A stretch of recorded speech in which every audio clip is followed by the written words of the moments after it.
professeur à l'école Solvay Business School.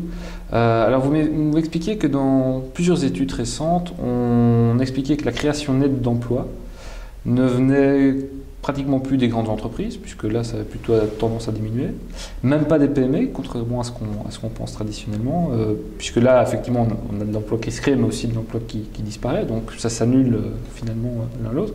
Et finalement la création nette d'emplois, elle venait surtout des start-up de forte croissance, ou celles qu'on appelle aussi les gazelles. Enfin, il y a une rumeur qui dit que la majorité de l'emploi est dans les PME et que les PME créent beaucoup d'emplois. En fait, quand on creuse un tout petit peu quand on creuse un peu l'image, quand on regarde la création d'emplois dans les jeunes entreprises, ce qu'on constate, c'est que ce sont un petit nombre d'entreprises, en réalité 4 à 5%, qui créent à 80% des nouveaux emplois. C'est ça. Et ces entreprises-là, c'est celles qu'on appelle aujourd'hui les gazelles. Les gazelles. Donc quoi, c'est quel type d'entreprise? C'est surtout les traditionnelles sociétés biotech, Internet Startup et autres, ou bien... Non, donc en fait, l'image classique, c'est qu'effectivement la majorité d'entre elles proviennent des trois grands secteurs actuels qui sont l'IT, les biotech et les clean tech.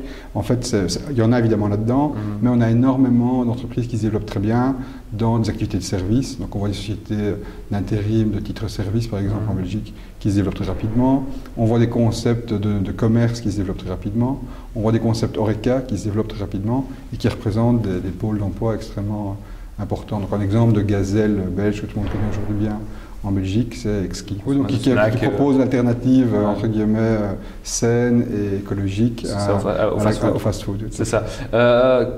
Est-ce que tout ça est lié quand même fortement à une forme d'innovation, vous diriez, ces gazelles-là, par rapport au secteur que vous évoquez? Donc en fait, toutes ces gazelles sont quelque part innovantes. Donc elles ne sont pas innovantes au sens... beaucoup de gens pensent que l'innovation, c'est forcément innovation technologique. Il faut mettre un satellite sur orbite, sinon je ne suis pas innovant. C'est pas du tout comme ça. Donc en fait, l'innovation, elle peut venir à différents niveaux. Je cite souvent un exemple à Bruxelles, qui est le cas de la centrale de soins à domicile.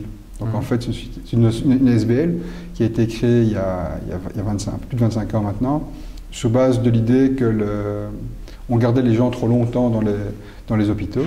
Et donc on a créé, il y a 10 ans, il y a 30 ans qu'on a créé la centrale de soins à domicile, qui aujourd'hui à Bruxelles occupe 450 personnes et qui représente une économie majeure au niveau de la sécurité sociale. Donc on devine que pour le développement de ces startups et de ces gazelles, qui deviennent gazelles, la mise à disposition, l'accès au fonds, au financement, est déterminant. N'importe quelle société qui se met à se développer rapidement va avoir des problèmes de financement. Alors quand je dis des problèmes de financement, c'est au sens positif du terme. Donc c'est pas la question va se poser. La question va se poser parce qu'en fait le bénéfice qui est généré par l'activité n'est pas suffisant que pour financer des développements dans différents types de pays. Il va se poser parce que le fonds de roulement va augmenter. Une des difficultés, vous disiez, ou en tout cas un des éléments dont il fallait être conscient quand on est dans ce cas-là, c'est du parcours finalement, de l'évolution naturelle que constitue cet investissement. Les entrepreneurs qui recherchent des fonds peuvent faire appel à ce qu'on appelle le capital à risque, ou en anglais le venture capital. Les pros parlent de VC avec l'accent, c'est très bien. Mais donc il y a une offre qui existe. En fait, l'association belge du capital risque, donc la Belgian Venture Capital and Private Equity Association, nous a demandé à Solvay et à Vlerick, pour le volet néerlandophone, de publier un guide qui explique comment fonctionne cette industrie. Oui, donc l'élément, c'est que par rapport aux entrepreneurs, parmi les difficultés, le fait qu'on n'est pas nécessairement conscient de ce parcours-là, ou même de la notion même de venture capital, c'est qu'en plus, ce microcosme, il parle avec un jargon incompréhensible. Donc en fait, ce qu'on observe, c'est que effectivement, le capital risque, c'est une industrie un peu particulière, qui répond à des objectifs qui ne sont pas forcément bien compris par les entrepreneurs. Donc par exemple, l'idée fondamentale du venture capital, c'est que l'investisseur rentre à un moment donné avec l'objectif de sortir 5 ans ou 7 ans plus tard avec une participation qui a pris de la valeur. Donc il investit il espère récupérer 3 ou 5 ans plus tard. Déjà, cette idée-là n'est pas très bien comprise par les gens. Donc il faut expliquer non seulement pourquoi rentrer, mais aussi comment sortir. C'est déjà un concept qui n'est pas forcément évident pour la majorité des entrepreneurs.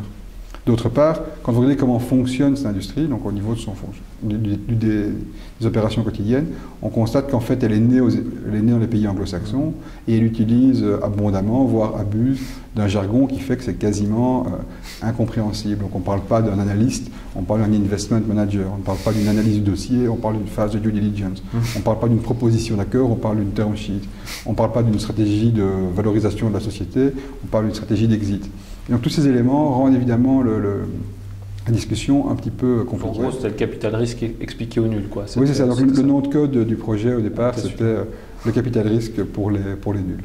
Et justement, avec l'espoir que ça devienne moins ésotérique pour le commun des mortels, ou en tout cas le commun des entrepreneurs, ou des futurs entrepreneurs. Oui. Donc en fait, la cible primaire en fait, du guide, c'est effectivement les entrepreneurs. Donc c'est essayer d'expliquer aux gens qui ne savent même pas que ça existe, que ce type de financement existe. L'objectif est également surtout de sensibiliser tous les partenaires qui gravitent autour de la PME, donc les comptables, les avocats, les réviseurs, tous les accompagnateurs, qui en fait souvent ont une perception partiellement incorrecte de l'industrie.